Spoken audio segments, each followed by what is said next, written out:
పహల్గామ్లో భారతీయుల మీద ఉగ్రదాడి జరిగిన తర్వాత ప్రతి ఒక్క భారతీయుని గుండె ఏమనుకుంటుందంటే, మాకు కానీ ఆర్డీఎక్స్ కానీ AK-47 న్యూక్లియర్ వెపన్ ఇస్తే ఆ పాకిస్తాన్ కొడుకులని కుక్కలను కాల్చినట్టు కాల్చేస్తామని చెప్పేసి ప్రతి ఒక్క భారతీయుని గుండె కొట్టుకుంటుంది. నిజమే, భారతదేశం మొదటి నుండి కూడా యుద్ధం అంటే చంపుకోవడం కాదు, ఓడిపించడం అని చెప్పేసి ప్రతిసారి పాకిస్తాన్తో యుద్ధం జరిగినప్పుడు మనం పాకిస్తాన్ని ఓడిపించుకుంటూనే వస్తున్నాం.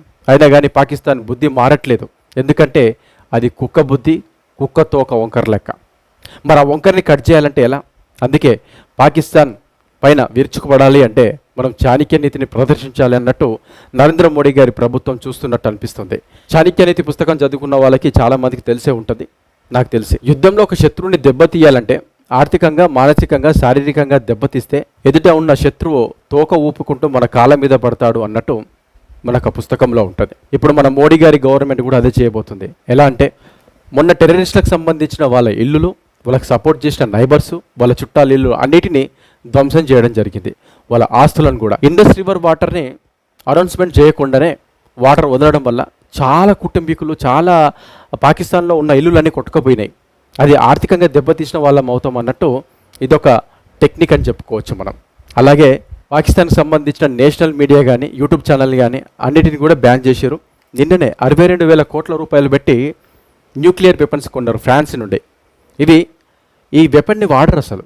ఎందుకంటే మన యుక్రెయిన్ రష్యా యుద్ధం జరిగినప్పుడు కూడా ఈ వెపన్ని వాడలేదు. రష్యా పెద్ద దేశం అయినప్పటికీ అలాంటి చిన్న దేశం మీద న్యూక్లియర్ని వాడలేదు. ఎందుకంటే ఆ న్యూక్లియర్ వాడినప్పుడు మానవ మనుగడ ఉండదు, వ్యవసాయం ఉండదు, చెట్టు మొలవదు, చాలా దెబ్బతీస్తుంది. కాబట్టి న్యూక్లియర్ని వాడాలంటే అంత సాహసం చేయబోదు. అలాగే మన భారతదేశం కూడా పాకిస్తాన్ మీద న్యూక్లియర్ వెపన్ వాడదు.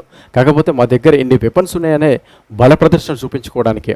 ఎదుటివాడు శత్రువు భయపడతాడు. మన దగ్గర ఇన్ని ఆయుధాలు ఉన్నాయనంటే కంపల్సరీ శత్రువు భయపడాల్సిందే. ఇలా ఒక్కొక్కటి పాకిస్తాన్ని ఓడించడానికి మోడీ గారి గవర్నమెంట్ ప్రయత్నిస్తూనే ఉంది. కాకపోతే ఇక్కడ పాకిస్తాన్ కుక్క బుద్ధి చూపిస్తుంటే చైనా మాత్రం నక్క బుద్ధి చూపిస్తున్నది. పాకిస్తాన్ వచ్చినా, చైనా వచ్చినా భయపడాల్సిన ప్రసక్తే లేదని చెప్పేసి మోడీ గారు అంటున్నారు.